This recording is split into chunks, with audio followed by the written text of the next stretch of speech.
episode of Rugby with Pads. I am your host, Sam, and today we are doing another tiers episode. And once more, we go and look at some good teams, some bad teams, and some mediocre teams, and we decide how good are they going to be and how good are their players going to be for your fantasy team. I said that weird, didn't I? But let's keep it going. It's late, and I want to record this episode. Today, we are going to be doing my personal favourite, well, I guess my favourite division. Yeah, well, why not? They've got my favourite team, and we're going to do the NFC West. I am a Rams fan, of course, and even though I'm not really showing it today, I really should be talking about the Rams. Anyway, we're going to go through the NFC West and look at the highs and lows and what to do with those players. And we're going to start off with my nearest and dearest, the LA Rams. Something just came to mind, actually. I wrote this list off my head, actually, this whole list of all the teams, and I didn't realise how difficult it was actually naming all 32 teams. Try it yourself and see how well you get. I always get stuck on the AFC and NFC South teams. I don't know what it is, and the Jets just seem to vanish from my mind. Anyway, today we're going to start talking about the Rams and not my rambling. And we'll start off with the quarterback, and Matthew Stafford is good. Now, if you think about all of the players he has around him, the fact he's coming into the season healthy, he's good. Is he fantasy good, though? No. I don't think he's fantasy gold. I think he is fantasy good enough. And if we take a look at his stats in the last couple of seasons, they're not bad. They're not bad. We're looking at last year, 20 and 8 TDs to interceptions, a lot of running game going on there. He obviously, in 2021, when he exploded, 41 and 17 in that NFC Championship and ultimately Super Bowl year. Absolutely amazing performance there. But since then, struggled to stay on the field, struggled to get over 4,000 yards. He hasn't got over 4,000 yards since that time. It's a very different offense because it's an offense that doesn't necessarily lean on the offense.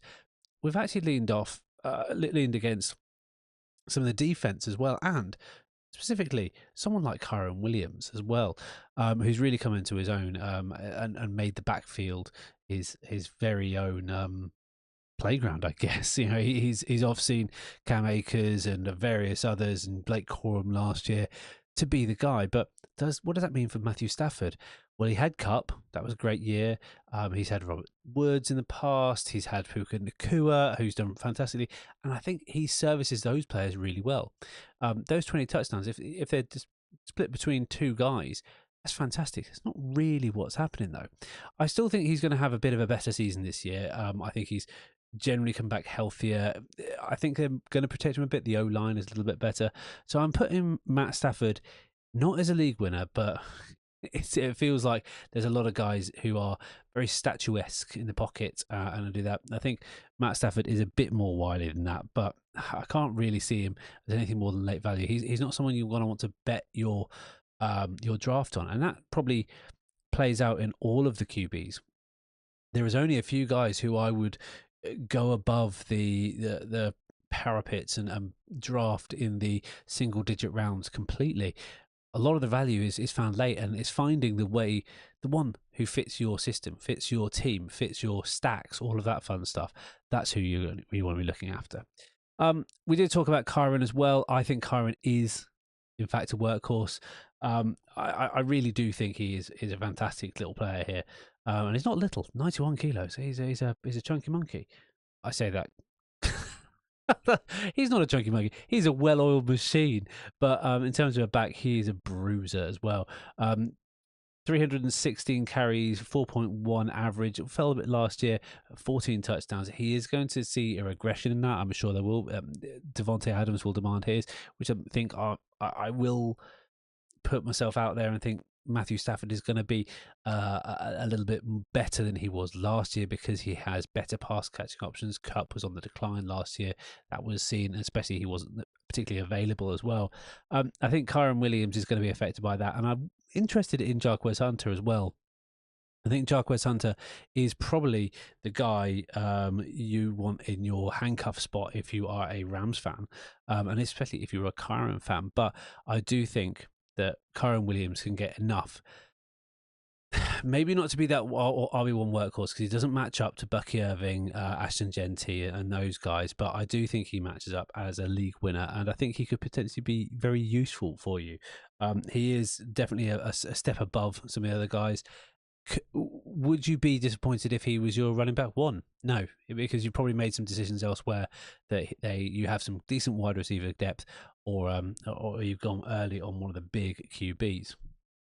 Now, wide receiver, it just makes sense. Puka Nakua is elite hands. He is the and will forevermore for the next 5-6 years anyway until he retires, because he says retiring at 30, be the number one guy in that offense. And I really see it. He plays everywhere.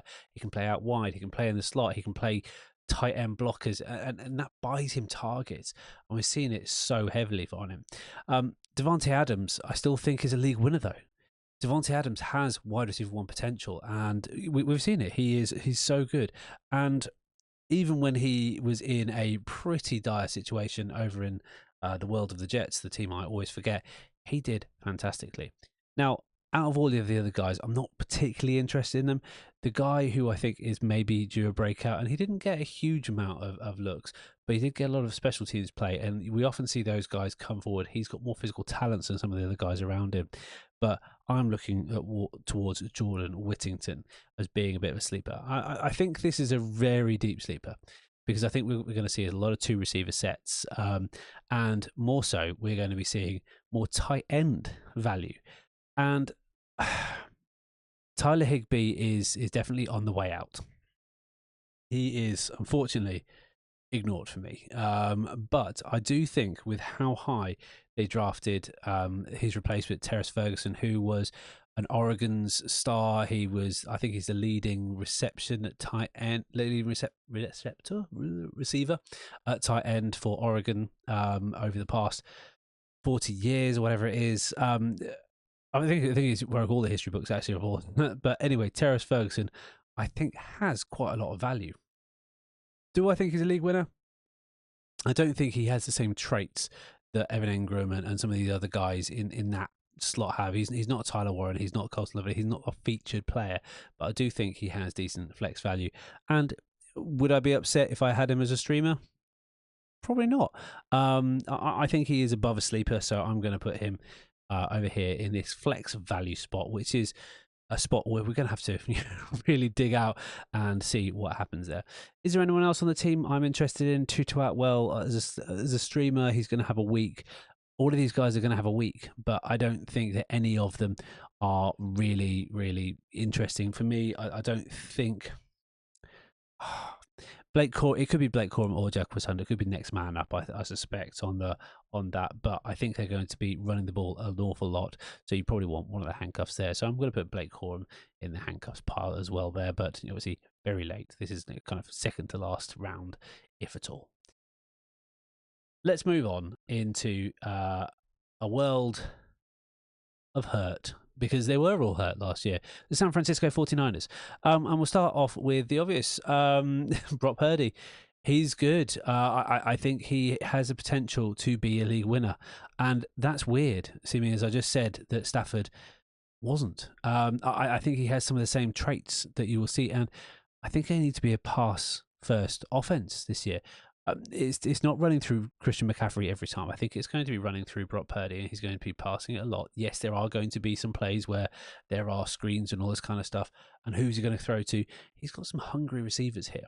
Brandon Ayuk, maybe less so because he's got the contract now. He's not been traded. We'll have to see how that goes. But I think Brock Purdy, if you're looking at someone who's going to break away from those guys, he's probably the bottom tier of that league winner, because I think you're going to get a very safe floor with him each week. But I think he's better than the late value guys that you're going to get, and he's someone that you could anchor your team on week in. Is he locked in? He potentially is. I don't think he's not at the same level as the upside of Bo Nix for me, or the safety of Burrow with his volume. But I think he's going to be very good, and he's an interesting prospect for me this year. Christian McCaffrey, heavy caveat here. If he is healthy, He is a game changer, and that's funny to say because I put him above Saquon. No, I haven't. Yeah, I haven't done Saquon yet. I put him above King Henry, Josh Jacobs, Bucky Irvin, Ashton Genty. Yes, he is better than those guys. I really do think so. And because the running game isn't going to be running there, I think it's going to be more of a passing game. It's going to be those screens, those weird boots, all that kind of stuff, like people blocking in the backfield and doing some weird stuff with Trent Williams. I don't know what it's going to be, but Christian McCaffrey's going to get his. I think it's going to be him. If he's healthy, they're going to run him dry. He is so expensive that they need to make it work. Do I know who it's going to be behind that? No, of course I don't. But we know that the back at running back as a handcuff is good. I'm going to put it on the fact that it is going to be Guerrero. He is definitely the top of the list there. I don't think any of the guys really shone through. Jordan James, was he a signing this season? I can't remember. Yeah, he was drafted. I have no idea. Where does it say on this sheet? Anyway, Jordan James, I'm not really seeing. I think he was probably another late round, fourth round guy. I don't know. Let's have a look what he was. He was drafted fifth round. There we go, late round guy. Do I think he's going to be that? Maybe. Isaac Guerrero did show flashes. Patrick Taylor did as well. None of them do. You could take a punt on there. They're going to be waiver wire fodder, but I'm not really kind of paying attention to any of them until it will be it'll be a when, not an if. Christian McCaffrey breaks down. But if you've got Christian McCaffrey for those few weeks, you want him so much. Moving on to the wide receiver room, who's he going to be? Brandon Ayuk is, if he's healthy, he's a locked-in wide receiver one. And is he going to be amazing? No. Is he going to be solid? Incredibly so. Is he going to have plenty of targets? Yes, definitely. He and Brock Purdy have this mind meld. I'm really excited about him, and I think they're going to be fantastic. I think Juwan Jennings does have some standalone value as well as in the flex spot, but we're going to talk about the guy who, a lot of things going to run through in a minute, and he's going to be a bit of a game changer. I do think there is a sleeper in here as well, and possibly even standalone value. I'm going to kind of maybe push him up into that standalone value, actually. I think Ricky Pearsall could be someone there, and if you can get him late, I think that's fantastic as well. But the guy who it's going to be is, of course, George Kittle. And you can see, maybe I do have an affinity for the NFC West. The fancy teams are just good. And we're probably going to continue on that pathway.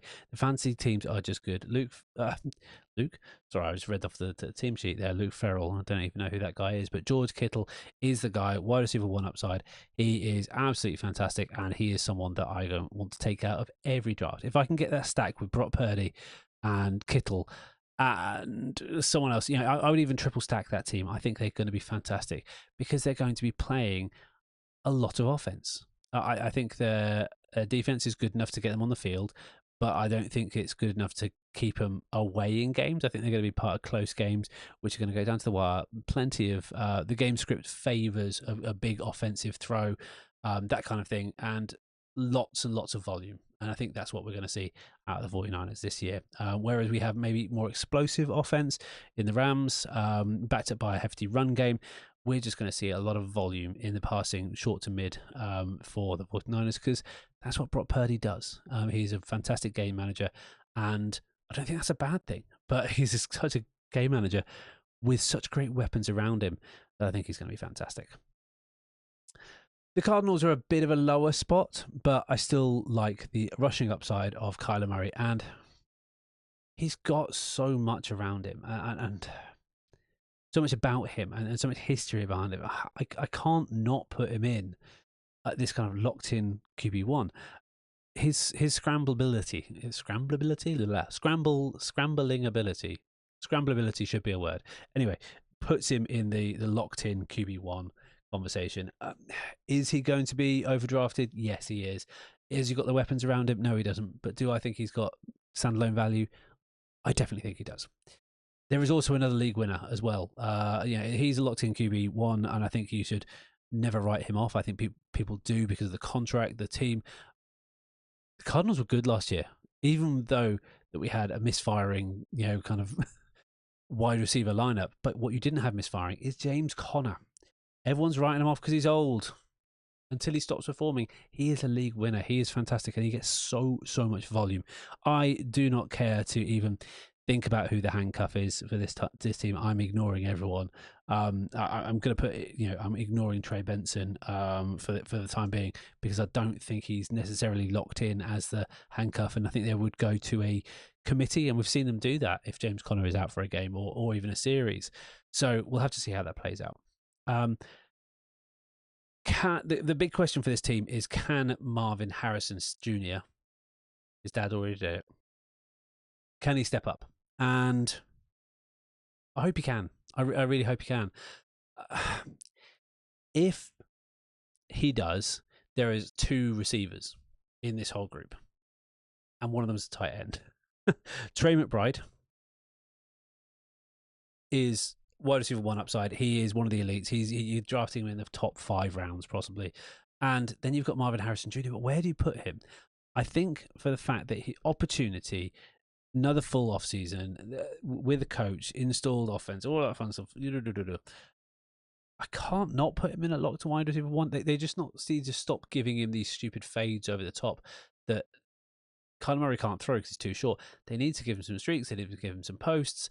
They need to give him some slants. They need to vary his tree a little bit. And that sounds like the most kind of football-y I've ever sounded. But Marvin Harrison Jr., MXJ, is a locked-in wide receiver 1. I think he's as good, if not better, than Ayuk in this kind of grouping. And you can just see I'm having fun talking about these players. Everyone else I'm not really interested in. I think we're going to see some 2 wide receiver sets, and it's going to be one of Michael Wilson, Greg Dortch, Zay Jones, insert another. They've got like hundreds. They've got Quez Watkins on the 2. I'm just going to say other Cardinals receivers,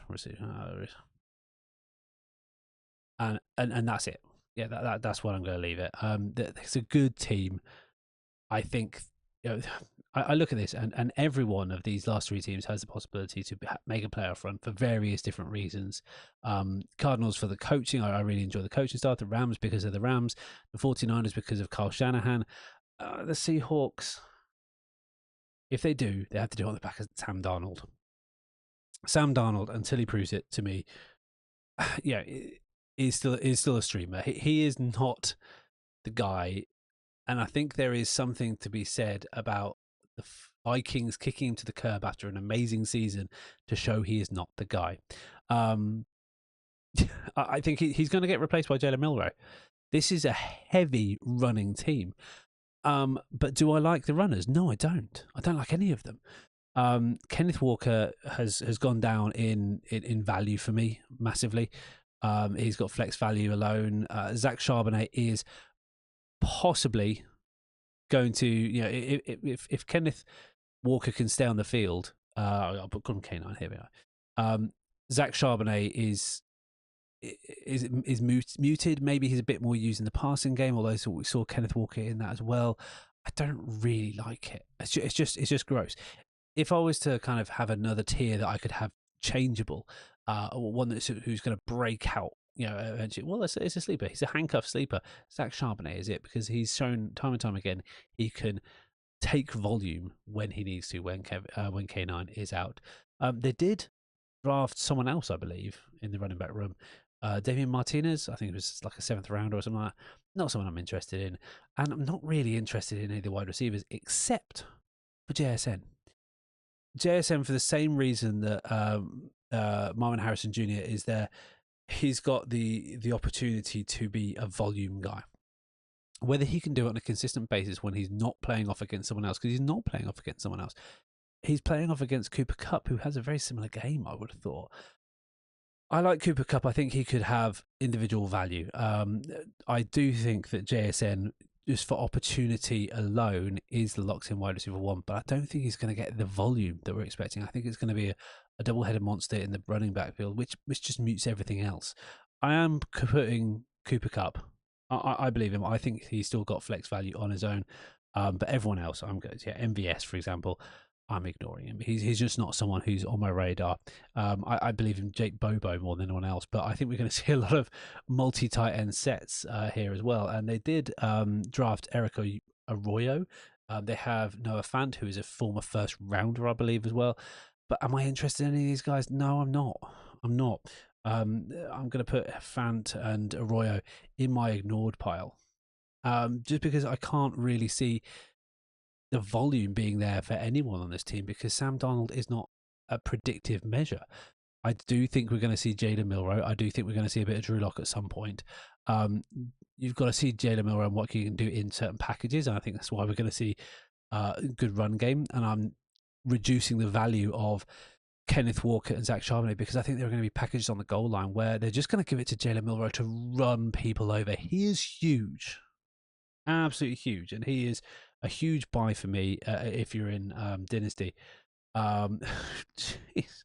188, 1.88 meters. I think that's 6 foot. 6 foot. That's huge.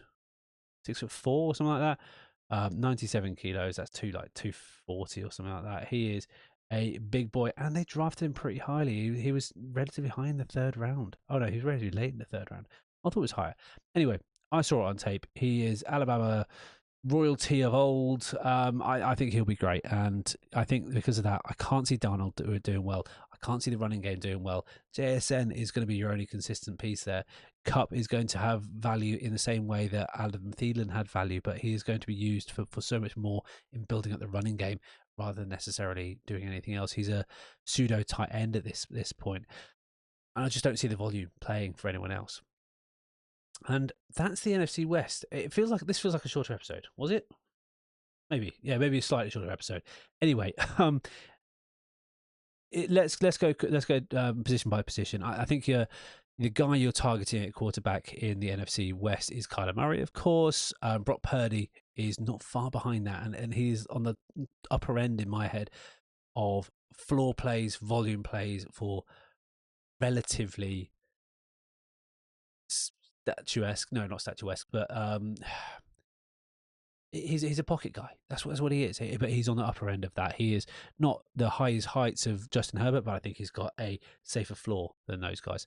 Stafford is one of your kind of top value late round guys, and Darnold is someone to forget about unless you really need him as a streamer, because I just don't think he's someone you can build your team around. CMC is a game changer if he is available. Elsewhere, we've got league winners in Kyron Williams and James Conner. I would be happy to have either one of those as my RB1. Probably not the only guy I'd want in that range, but that's where you're building a squad here. You're building a squad with numbers if you're taking those guys as your RB1. K9 has flex value, and elsewhere you've got a bunch of really good handcuffs. So it's interesting to see who's going to turn out for all of them, because there's so many unknowns with these kind of Shanahan tree, McVay tree, players as well. Jarquez Hunter, Blake Core, and Garendo, I think will have good value. I don't know who it's going to be for the Cardinals. Could it be Trey Benson? Probably not. I'm ignoring him for the time being. And Zach Charbonnet is your high-end handcuff. He might even have standalone value. He is on that flex border, in my opinion. We have our next, I think, only fifth elite hands in this lineup as well for the NFC West. Puka Nacua is obvious standalone value. I think the offense runs through him. But we've got 3 locked-in wide receiver ones, and this really fleshes out the grouping as well. Ayuk, Marvin Harrison Jr., I just find it hard to say. MHJ, I think will come good because he's the only other option apart from Trey McBride in that offense, and JSN as well. Devontae Adams has the ability to push his way into that grouping as well, because I think it's going to be a two-headed beast over there. If they peel back a bit off the run game, Devontae Adams has a really good opportunity, and he's going to be a red zone threat regardless. Jennings and Pearsall and Cup, I still do think have standalone value at that kind of wide receiver 3, wide receiver 4 range. You've got a sleeper in Jordan Whittington, but everyone else in the whole group, I'm pretty much ignoring. And I've singled out MVS for some reason, just because I think everyone gets taken in by the fact he's really fast, guys. Yeah, he's really fast, but he's also really rubbish. He hasn't really proven it on a consistent basis. Although I think didn't he catch a really vital pass in a Super Bowl once? Anyway, we have 2 fantastic tight end options. I prefer Kittle over McBride. McBride will go earlier because he's younger and he's shown it. More the recency bias is there. Kittle does it year on year in. If he's available, he is smashing it, and he's one of those guys who you will be so upset when you have him because he's always questioned, because he never trains, because he's always injured, he's always playing hurt, and he's always playing. It's great. It's a weird. Kittle just loves the game, obviously, and I think he's been paid big money as well. Him and Brock Purdy, perfect synergy, and a really fantastic stack if you can get it. Terrace Ferguson, I think, has standalone value. I think just because there is going to be another body out there, they're going to play some 12 personnel. I think he'll be the kind of guy who is in for pass catching. I don't think you can really get a guy to come in first year and really be a fantastic blocker. We've seen that with the likes of Darnell Washington in the past, and a bunch of other guys who come in and they're meant to be these great blockers, and they just don't do it for fantasy as well, because it's not always blocking that gets you. I think Tucker Kraft is the only one who I think has broken the mold out of that, and maybe due for a little bit of regression there. Anyway, everyone else I'm kind of ignoring. Tyler Higbee, I think his time is done, unfortunately. Fant Arroyo, I don't think the passing volume is going to be there for you to be relevant. And I don't think there is really anyone else. A lot of them play one tight end sets when they get out there. But that is your lot, guys. I think this was a really exciting group to talk about. I was obviously enthused because I got to talk about the Rams for a bit, but all the other teams, regardless of my rivalries with them, all really exciting. I think I've got some great players. And as always, thank you very much for listening. If you got this far, please like, share, subscribe. The best thing you can do is talk to someone else about this pod and get them listening too. We've had some really fantastic listenership and watch viewers on YouTube. So thank you very much if you're watching on YouTube. Really appreciate you having to look at this ugly mug for a little while. If you want to support the pod more so, you can do so at rugbywithpads.com. You can support the pod for as little as £1, buy me a coffee, all of that fun stuff. And you can get yourself some cheaper merch as well. We will be doing some new merch in the season when it eventually starts. It feels like this off season is long though. Thank you so much if you've gone this far and listened. There is so much more. I'll put some stuff in the links below. But as always, thank you for listening, and I will see you all very soon on the Virtual Gridiron.